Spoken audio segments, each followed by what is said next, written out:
وہ یہ ثابت کرنا چاہتی تھی کہ شاذل قصوروار ہے، اس کے ہاتھ بس کوئی ثبوت لگنے کی دیر تھی۔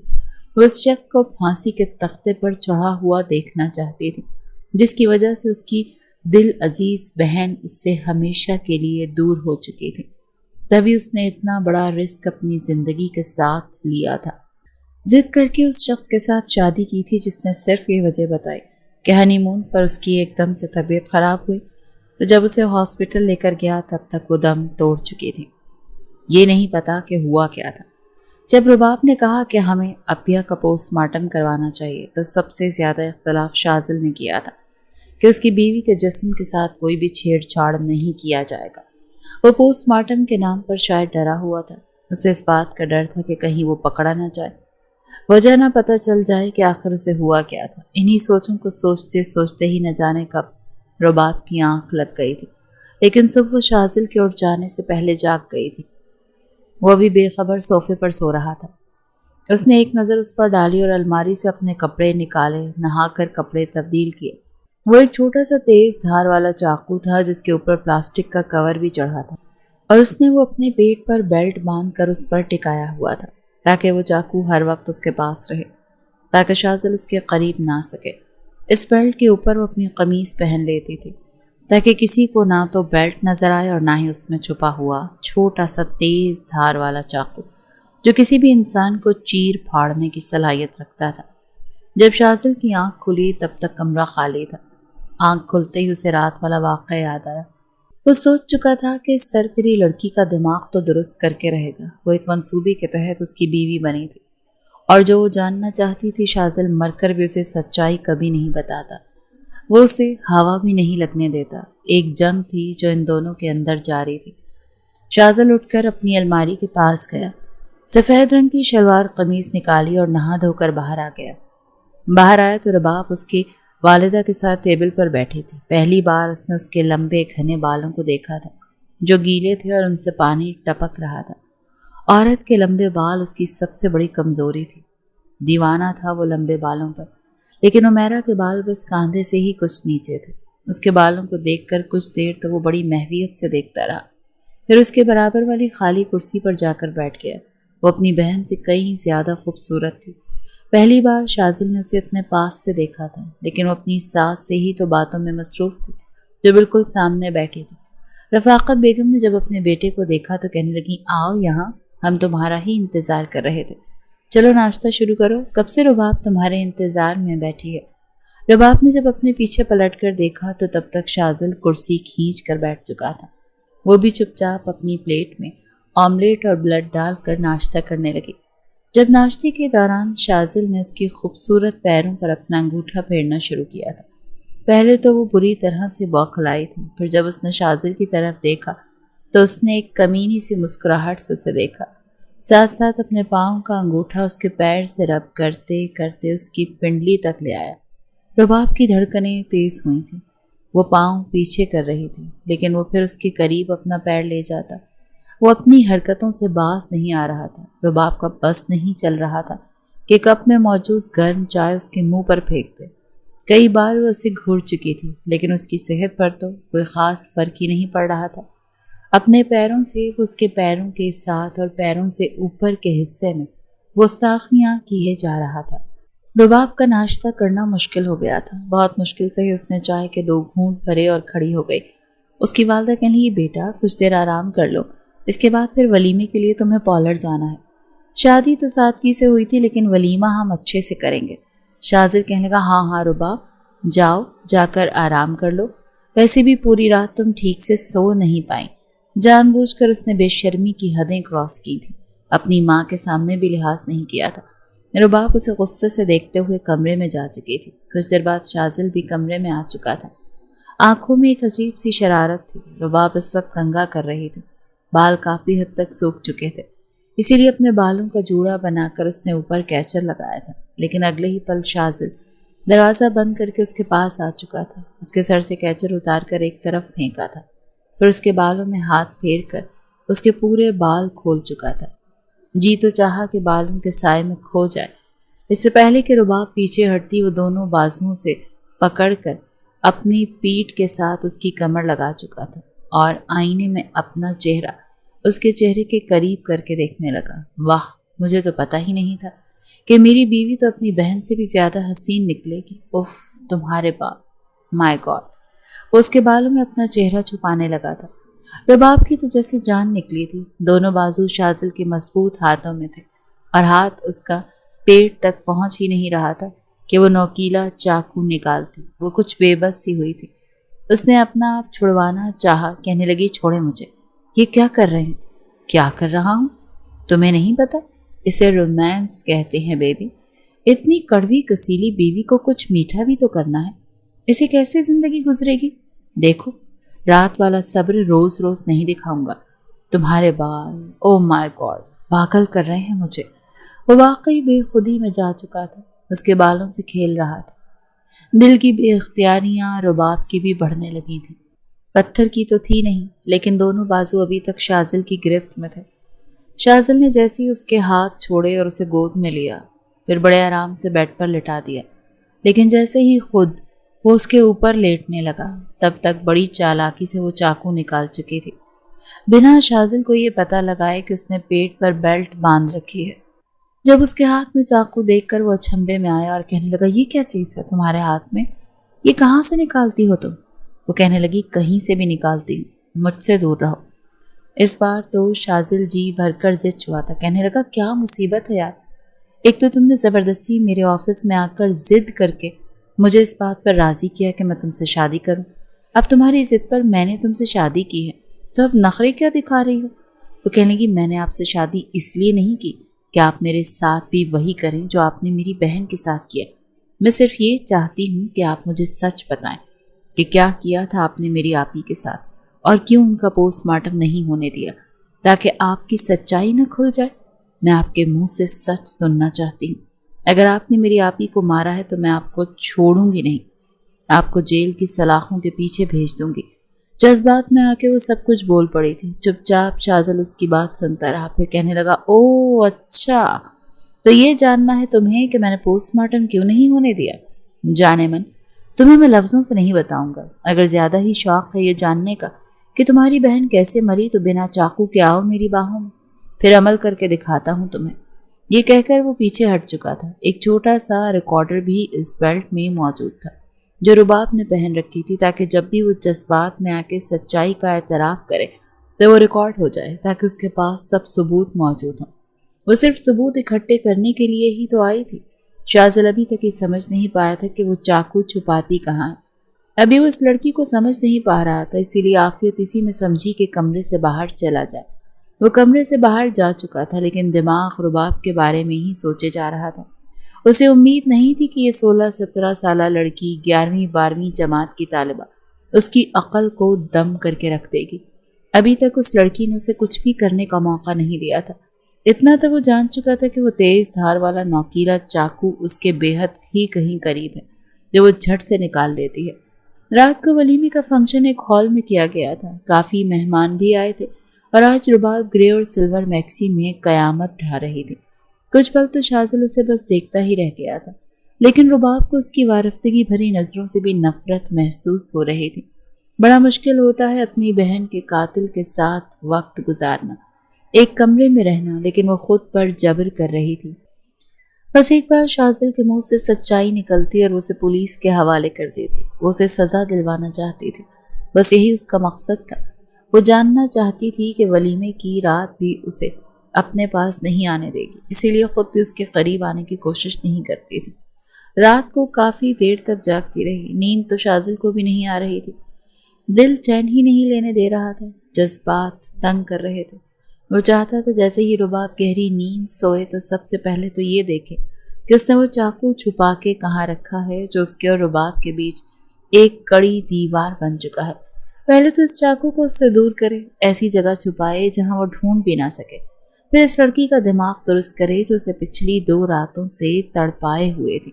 اسے لگا رباب شاید سو چکی ہے، اور آدھی سے زیادہ نیند میں رباب جا بھی چکی تھی، لیکن اس کی نیند اتنی پکی نہیں تھی کہ بے خبر گھوڑے گدھے بیچ کر سوتی۔ ذرا سی آہٹ پر اس کی آنکھ فوراً سے کھل جاتی تھی۔